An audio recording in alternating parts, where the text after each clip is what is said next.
L'échange que vous allez entendre est un entretien épistémique.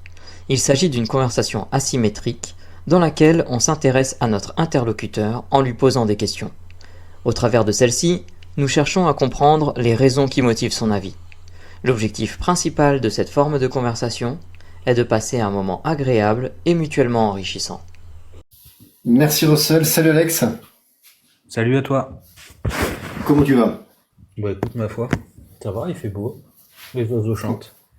Exact, c'est agréable pour un dimanche, ça fait plaisir.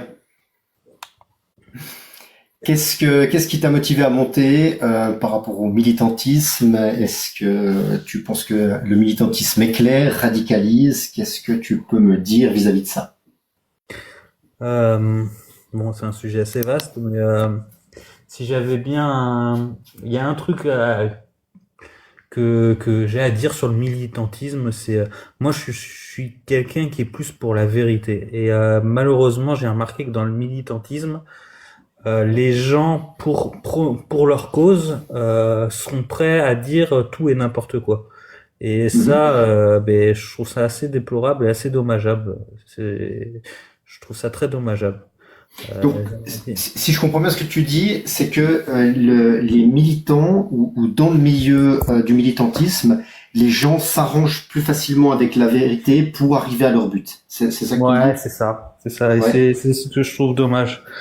Par exemple, les gens, il va y avoir des écologistes, tu vois, des gens qui sont pour la planète, qui sont là, et ils vont se plaindre que l'essence coûte trop cher, qu'on peut pas suffisamment se déplacer, qu'on peut pas suffisamment consommer, des trucs comme ça. Et il y a des paradoxes comme ça que je trouve assez dommages et du coup qui mènent à une incompréhension du sujet en fait et de la cause. D'accord, d'accord. Bah, c'est intéressant. On parle là-dessus, si tu veux. Les militants s'arrangent plus avec la vérité que la population globale.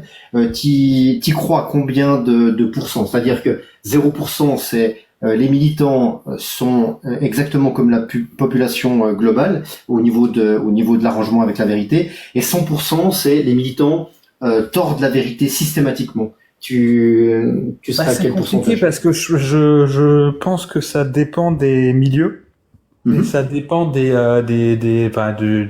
la cause. Mais en soi, je dirais bien à 70%, quoi. 70% quand même, d'accord. Ok. 60-70%. Qu'est-ce que... alors déjà, comment tu le sais? Ça, c'est la toute première question. Comment tu sais que les militants s'arrangent plus avec la vérité que les autres personnes? Alors, je pense qu'il y a aussi peut-être de l'incompréhension des gens. Les gens, ils militent sur quelque chose qu'ils ne comprennent pas forcément. Ça en fait partie. Mais du coup, moi, je le vois d'une autre manière. Mais je le sais parce que j'ai été militant, je m'intéresse beaucoup à la politique, aux idéaux. Mhm. Je suis quelqu'un qui s'y connaît. Je vais pas dire. Je suis plus qu'initié à ce domaine-là. Et du coup, c'est un constat que j'ai fait. C'est des D'accord. gens, en fait, ils pour ça c'est un des trucs qui dans la politique me dérange, c'est que on ne va pas aller à chercher trouver la bonne solution, le bon chemin, le bon sens. Mais on va essayer de casser parce que on n'est pas du même côté, quoi. Et ça, moi, je suis pour essayer de trouver, piocher les bonnes idées de chacun pour faire un monde meilleur, quoi. D'accord. T'as l'impression que au départ, on s'engage dans une cause justement pour rendre le monde meilleur, mais que en rentrant dans cette cause, avec le temps, on est plus engagé sur la cause en elle-même, même si on prend les mauvaises décisions, plutôt que pour rendre un monde meilleur. On est dans la confrontation on est plus dans la confrontation que dans la recherche d'un monde meilleur. D'accord, d'accord. J'ai oublié de faire quelque chose au départ, c'est de définir les termes. C'est quoi pour toi un militant? Militant, c'est quelqu'un qui prône sa cause. D'accord? N'importe quelle personne qui prône sa cause peut être un militant. Quelqu'un qui prône sa cause dans une communauté. Dans une communauté, ça c'est, ouais, parce que j'allais dire celui qui défend son précaré, son jardin, est-ce qu'on peut dire que c'est un militant de sa propriété privée? Enfin, je sais pas si.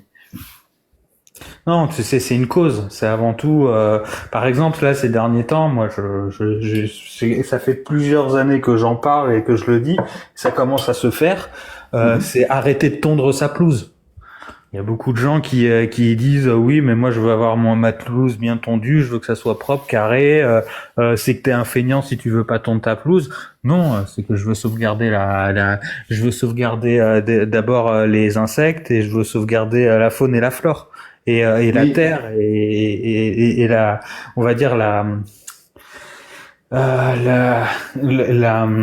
comment dire la richesse de la terre. Oui, pour maintenir la biodiversité. J'ai pris cet exemple. C'était, je voulais savoir si tu mettais une notion de collectif dedans. C'est-à-dire, est-ce que tu peux être militant que pour toi-même en fait, ou est-ce que tu es militant forcément pour une cause collective? C'était ça en fait. Je pense que c'est collectif. C'est un collectif. Et justement, ça crée un effet de groupe. Et l'effet de groupe, des fois, amène au mauvais endroit, quoi. D'accord. Tu m'as dit que tu étais à 70% convaincu de ça, donc du fait que les militants s'arrangent parfois avec la vérité. Qu'est-ce qui fait que tu n'es pas à 80 ou 90%? Parce qu'on est tous différents et on n'est pas tous pareils et qu'il y en a qui le sont et il y en a qui ne le sont pas. D'accord. Si on parle d'un point de vue global, hein, on tire au hasard 1000 militants et qu'on regarde 1000 personnes de la population globale, ils sont, enfin d'après ce que tu m'as dit pour toi, ils s'arrangent plus avec la vérité. Donc disons sans regarder au niveau personnel, parce que je suppose. En fait, ça marche comme ça. Il y a toujours des tests de liste, des têtes de liste qui vont dire des choses et des gens qui vont suivre. Et les gens qui vont suivre vont pas forcément vérifier l'information de la tête de liste. Et quand la tête de liste, on va dire, s'emballe dans sa manière de prôner ses idées, ça peut amener à des mauvaises idées et à une contre-réalité, quoi. Donc ce que tu me dis, c'est que sur le long terme, le fait de s'arranger avec la vérité peut avoir un retour de flamme et être plus dommageable pour la cause que les militants défendent, c'est ça? C'est ça. C'est ça. Ouais, d'accord. Et à l'inverse, pourquoi tu as 70% et pas à que 30 ou 40%? Alors moi, c'est plus, c'est 60-70%. Je pense que c'est plus les gens qui suivent. Je voyais ça plus comme ça en fait. J'ai plus l'impression qu'il y a ces gens-là. Ça va dépendre des domaines, des causes, des différents partis. Mais dans certains partis, il y en a beaucoup plus que d'autres. Je vais dire 60-70% parce que comme je te disais, ils ne sont pas tous comme ça. Qu'est-ce que tu entends par les gens qui suivent? Il y a des gens en fait qui vont avoir une certaine mouvance, une certaine idéologie, et qui donc vont aller dans des partis qui prônent leur propre idéologie, mais ce parti qui prône cette propre idéologie ne fait pas forcément les bonnes choses pour arriver à ce qu'ils veulent réellement. Et du coup, en fait, c'est comme s'ils étaient un peu biaisés, tu vois. Et du coup, ils vont prôner des choses qui ne vont pas aller dans le sens de leurs propres idées. Et je vais essayer de reformuler parce que je suis pas sûr d'avoir bien compris. Tu dis que certains groupements de militants n'utilisent pas la bonne méthode pour arriver au but qu'ils souhaitent défendre. Ouais, on peut parler de méthodologie aussi. D'accord. Alors c'était plutôt quel est le terme que tu préfères employer pour décrire Il se trompe. Après bon, on a chacun des avis, mais l'exemple il y a beaucoup de gens qui vont oui, dans la méthode en fait c'est pas la méthode, en fait ils vont s'emballer. les gens s'emballent et du coup commencent à avoir une énergie un peu, on va dire, une mauvaise énergie, une énergie on va dire, de rébellion pour prôner leurs idées qui sont basées qui peuvent être basées sur des fake news. C'est ça que je reproche, c'est qu'il y a beaucoup de gens qui se basent sur des idées qui sont proches de la fake news ou de l'idée mal comprise. Donc, alors, ce que tu me un dis, peu comme là, c'est un peu comme quand on parle de science et qu'on avec la science on va et les religions c'est exactement pareil en fait. Hein.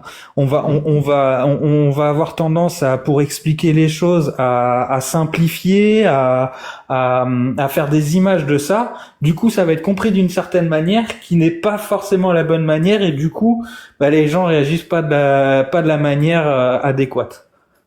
D'accord. Alors, je vais essayer de reformuler. Je pense avoir mieux compris ce que tu, je sais pas si on peut dire reprocher, mais oui, ce que tu reproches à certains militants, c'est qu'en fait, ils mettent beaucoup d'énergie à propager de la désinformation qui vont dans le sens de la cause qu'ils défendent, et tu vois ça comme étant quelque chose, au final, de contre-productif, parce que un jour, on dit souvent que le mensonge prend l'ascenseur, la vérité prend l'escalier, mais quand la vérité finit par arriver au sommet, donc à jaillir, eh bien, ça va porter du tort à la cause, et au final, sur le long terme, ils défendent pas correctement leur cause en faisant ça.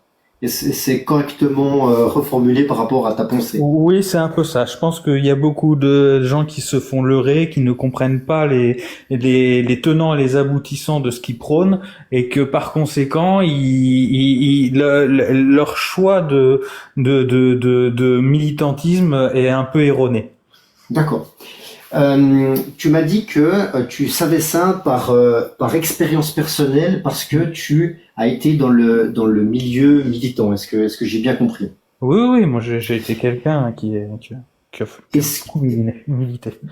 D'accord. Est-ce que cette expérience personnelle pourrait être biaisée parce que tu étais dans un milieu militant qui abusait de ça, mais dans d'autres milieux militants, ils feraient pas forcément la même chose. Tu comprends ce que je veux dire, dans le sens où est-ce que ce que tu as constaté là, c'était peut-être par hasard?